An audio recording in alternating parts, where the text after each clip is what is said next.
Okay, this is Francesca Widden in Year 12 at Adcott School for Girls. If I could travel in time, I would solve my own murder. Now, before I start, I would like to say that nothing I'm about to say has anything in relation to me or anything that is going on in my real life, other than maybe the fact I read a lot of crime novels. So, you could be looking at me right now saying, Francesca, how on earth are you going to solve your murder?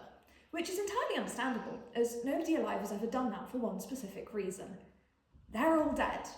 So, how do we solve our own murders? Well, let's start by assuming I only know that there is a murder to solve when I travel 15, 20 years in the future and am met with my own tragic demise. Now, I know, paradoxes and everything, don't come at me in a blind rage, but just for today, let's pretend that as soon as I return to 2026, I don't remember any of the specific names, details, or places that may come up.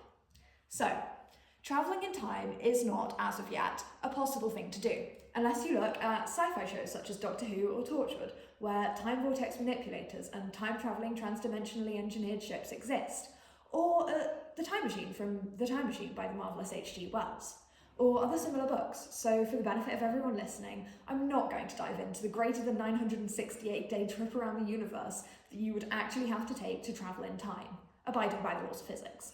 So, let's just pretend that we have the TARDIS or something to make life a bit easier. So, let's just imagine that we jump forward in time, the 15 or 20 years, to a future where I discover that my death is under investigation as a suspected murder case. Immediately, I will begin piecing together clues about how I might have died, because nobody knows me better than I know myself. So, while talking to one of my closest friends, pretending to be an old school friend who reached out online, I would discover that I accidentally became embroiled in an out-of-hand argument with one of my colleagues over a vending machine. For example, I accidentally took her can of Coke out of the dispense slot.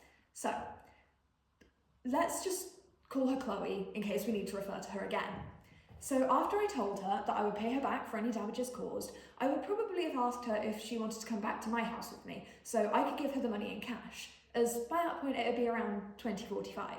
Given that in 2026 nobody really carries cash with them, it's unlikely that I just have a random pound coin in my pocket. So it's an entirely viable reason for her to be coming home with me. I promise. So, unbeknownst to me, this would be my downfall, as she is secretly an evil botanist with murderous intrusive thoughts. With news articles having stated that I was found with blunt force trauma to the head and no other causes of death have been yet identified, I would immediately go to my co-worker's house, and while they were out, I would let myself into their back garden where I would find the ricinus plant. Now, it's not breaking and entering as I technically don't exist. So, knowing a little bit about toxic plants, I would immediately piece together the clues I had. My colleague, Chloe, had knocked me out, courtesy of a wok or a large saucepan or something, providing the blunt force trauma that knocked me out.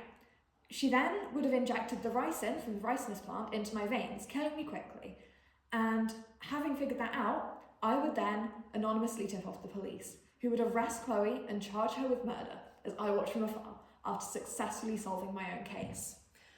Following this idea, which I first proposed, relating to not remembering specific details of how I died after I had solved it and Chloe had been arrested and charged appropriately in a court of law, I would return to 2026 and my normal life would resume. Of course, I would be a little suspicious of everyone I ever spoke to and everything I ever did, because the prospect of murder would always be on the horizon. However, I think it would also motivate me to live life to its fullest, don't you think? If you know there's nothing you can do to change the future for better, remember, I don't recall that I died over a can of Coke, why not live your best life now? There wouldn't be a later to suffer the consequences for. So, if I had the ability to travel in time, I would solve my own murder, both for the benefit of the poisoned version of future me and for the happy and very much healthy present me. Thank you.